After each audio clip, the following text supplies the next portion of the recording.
What's up, YouTube? Here are 8 reasons why I love daily driving JDM cars in North America.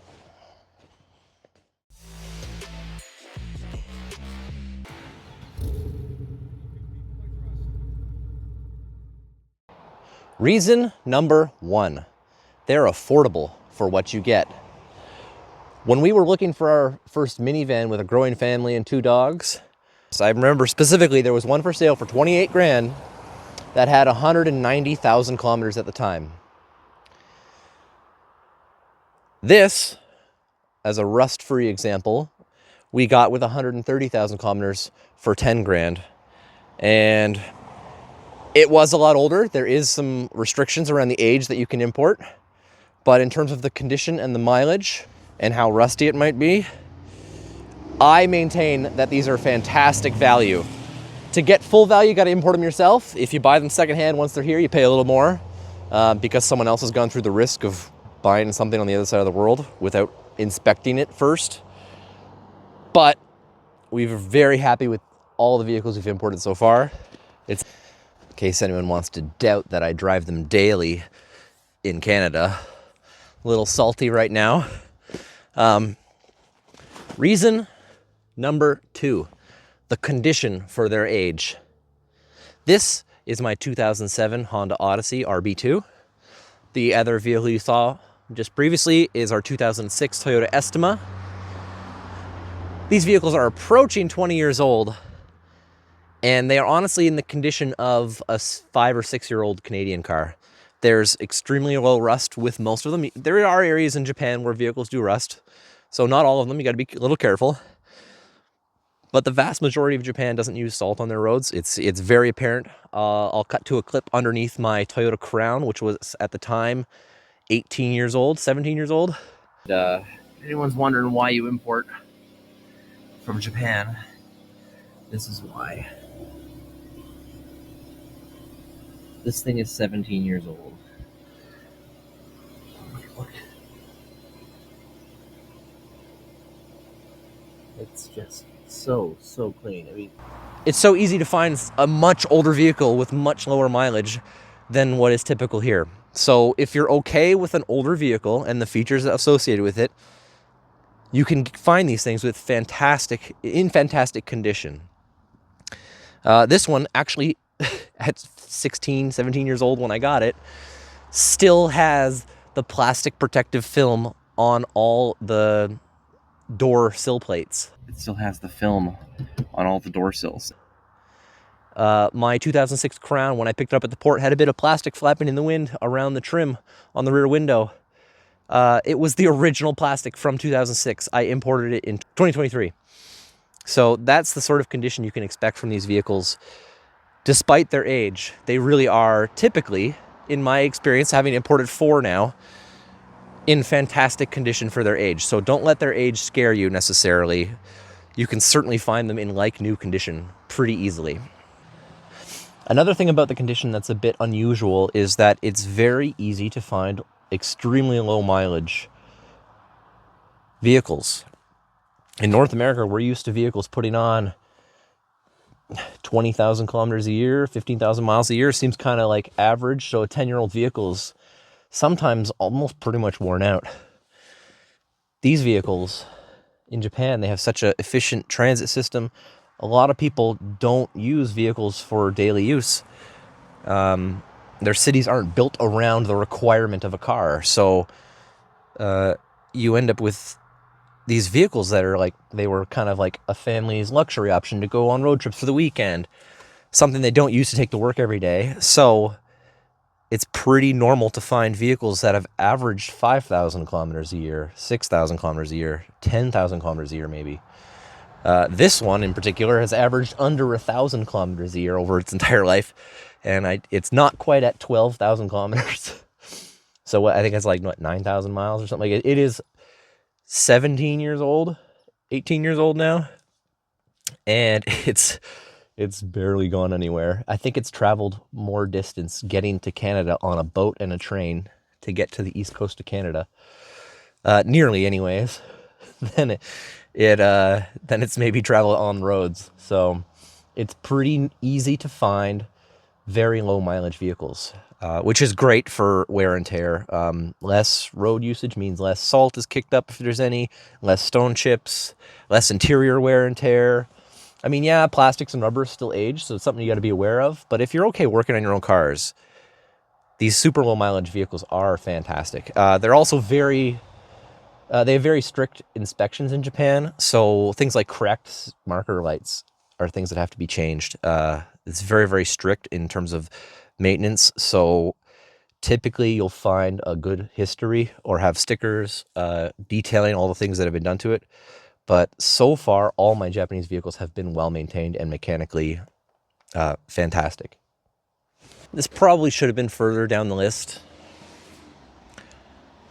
They're just interesting. They're cool. I walk out from a large big box store with a sea of 1,000 cars, and I never have to worry about accidentally walking up to the wrong Hyundai Tucson or the same Toyota Corolla or RAV4 that a million other people have. They are unique, and that's maybe something that's lost in today's world a bit. But I really enjoy having something that's just a little bit different, a little bit special, and a little bit interesting. So you have to be a car guy, you have to be a gearhead, you have to learn a bit more about your vehicle. But if that's par for the course, I'm game. That's actually something that I look for in a vehicle. My wife daily drives the Estima, and she kind of was a little bit unsure, and we talk about it now, and she's like, I really actually like having a unique vehicle. I like there's something special about it. I like that it's different. Interesting and cool. Like, we've brought a minivan to a local Cars and Coffee and had dozens of people gather around asking about what it is. So, can't do that with a Sienna. Reason number 4, they actually hold their value quite well. If you import them yourself, you're taking a bit of that risk. But this one, taxes in 2022, cost a little under $11,000. So that's with the transport in Japan, the shipping, the port fees in Canada, in Vancouver. Again, like, I only ever ship with insurance, so all those costs are kind of reasonable risk. Then I have to actually pay a bit more on the East Coast because I got to get it on a train across the country. They no longer ship roll-on, roll-off ships to Halifax, so I got to pay an extra $2,500 for the train. So that $11,000 includes all of that. The vehicle was actually only like around $4,000 in Japan. But once it's here, I was just shared an ad from my friends, Isaac with Gearhead Syndrome. He just shared an ad of another person listing their Estima, and they have it listed for $14,000. So I've had this for nearly 3 years. They hold their value extremely well because cars typically lose the most value in their first year, and then they use a little bit less in their second year and a little less in their third, and so on and so forth. By being forced to buy these older vehicles because of the 15-year import rule, or in the US 25-year, they've really done nearly all the depreciating they're going to do. They might hit their low point at about 20 years old, but at that point it's just about condition. If they're in good condition, that's where they're going to be for value. So if you want to beat depreciation and have a vehicle that you can drive for a year or two and have it be worth the same that you paid, importing a JDM car kind of helps you beat depreciation. So this is probably worth about what we paid for it. I've cracked the code. No more depreciation with our daily drivers. Get something from Japan, rush check it, take good care of it, and it is worth every penny what we pay for it for a few years. Reason number 5. JDM cars have features that you can't get in North American vehicles. That's a 2007 Honda Odyssey. It's all-wheel drive. This is a 2006 Toyota minivan that's hybrid and all-wheel drive. You cannot find a hybrid all-wheel drive Toyota Sienna unless you're willing to fork out $40,000. We're able to get something that gets about 7 liters per 100K for about a quarter the price of the nearest North American available minivan that could do it. We're able to get a all-wheel drive minivan for about a quarter the price of the nearest comparable model in North America. Same with the Odyssey. No all-wheel drive option still. But if you go to Japan and you're willing to take, you can find something that's like, it's a little bit smaller. It's bigger than a Mazda 5. It's smaller than a North American Odyssey. It's kind of in that middle zone, which is perfect because we already have one full-size minivan. I still got to haul 2 kids occasionally, dogs. Having 7 seats and the fold-down back is nice. But that's kind of a sweet spot. It handles a bit more like a car. So there are versions available and features available in Japan that were never available here or were only available with newer models. A lot of this stuff is unique to that market or ahead of time. So yeah, features not available in North America. Reason number 6, and I know I'm being childish here, going through drive-thrus backwards is always good for a laugh. I genuinely enjoy it. The look on their face. Sometimes they tell you while you're at the speaker, you're going the wrong way, sir. Ah, oh, that's cold. Oh, the things I do for YouTube. Reason number 7. If you're a gearhead like me, you like chatting with other gearheads. And nothing makes people want to talk cars more than seeing one they've never seen before. Everywhere I go and meet new people, the car guys and girls, the gearheads, they approach. You have no trouble sussing out who would make a great friend and who would talk cars with you and want to know all about your weird Japanese import than showing up in something they've never seen before. So having a K-truck, you get to have cool conversations with people.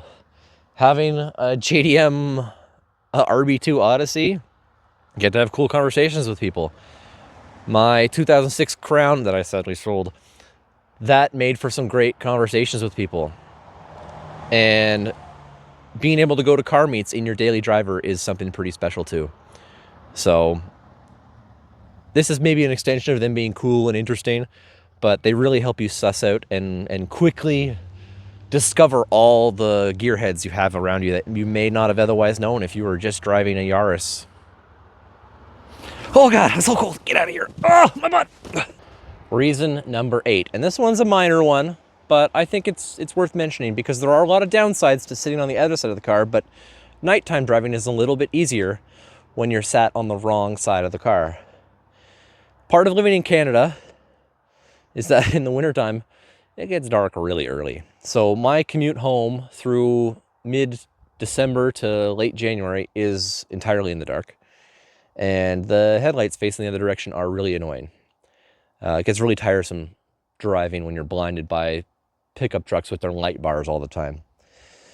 But one thing I noticed when I had to help someone ferry their vehicle back and forth to work and had to actually hop in a left-hand drive vehicle again at the same time of day is that the headlights situation's worse when you're sitting 4 feet to the left, more in line with the center of the road. So there are definitely downsides to sitting on the other side of the vehicle when it comes to visibility, but not being blinded by headlights is a huge added benefit. The other thing about sitting on that side is that most front-end collisions head-on are typically front overlap collisions. And when they test those, you'll notice they always test the driver's side because that's typically where the oncoming car is. Lucky for me, all these right-hand drive cars, the driver's side isn't the driver's side anymore. So in the event of a head-on collision, it's very unlikely, I know. It's a small benefit though. If you're in your car alone, you're sat on the other side of the vehicle. So you're less likely to have that front wheel punch through the footwell and into your cabin. So there are some slight advantages to sitting on the wrong side of the vehicle. Whether or not they outweigh the disadvantages, that's up to you. For me, I don't mind it. It's really not that bad. If you want to see my video on all the downsides to driving JDM Cars Daily, then click up here and I'll put a thing here to subscribe to the channel, and there'll be another video suggested here. Maybe it'll be that one.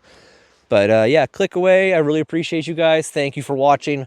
More JDM content on the way. I haven't even done a video on my new K-truck. This just came. It's been parked here waiting to be legal because the government put a new restriction on them.